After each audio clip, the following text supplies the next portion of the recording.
Ladies and gentlemen, thank you very much for joining us today. I am Link Austin for the Next News Network. Wanted to give you a very quick update on Greece. For those of you that have been following what's going on in the country, you are fully aware that the citizens of Greece were voting on a yes-no referendum today, either to accept or disapprove of their creditors' proposal, which involved budget cuts, austerity cuts, cuts to pensions, and then Financial Times reported yesterday that in this proposal that banks were already preparing to do a, quote, bail-in, as we saw in Cyprus, but this one was much worse. So right now, votes have been coming in all day. It's about 11 o'clock in Greece as we speak.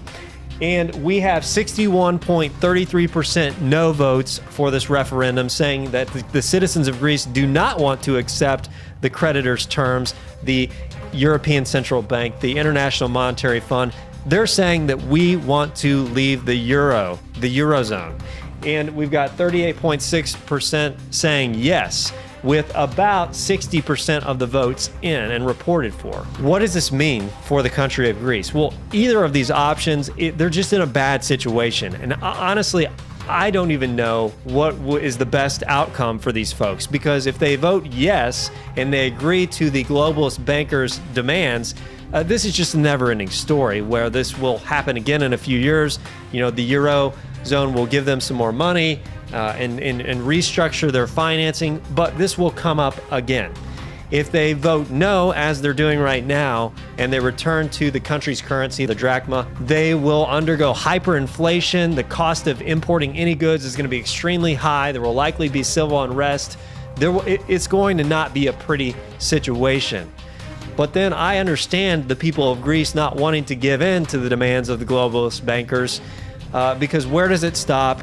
You know, they've already had, most of the people in the country are poor, and now in the agreement leaked by the Financial Times, they are saying that it's been leaked that the proposal called for a, quote, haircut of 30% on any deposits over 8,000 euros.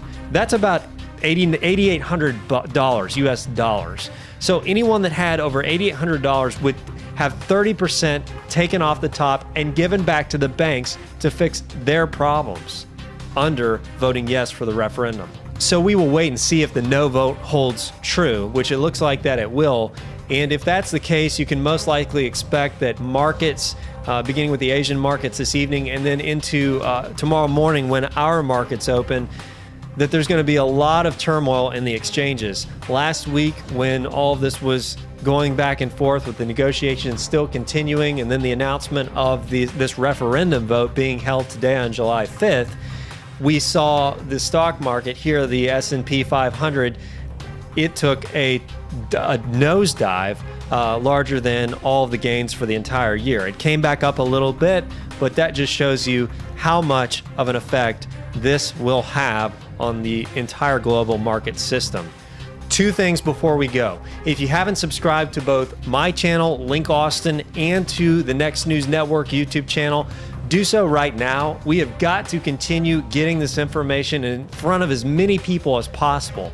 Number two, check out Luke Radowski's We Are Change YouTube channel. He is on the ground in Greece as we speak, attending riots. I will also have a link to that in the notes section of this video. I want to thank you again for joining us. I am Link Austin, signing off.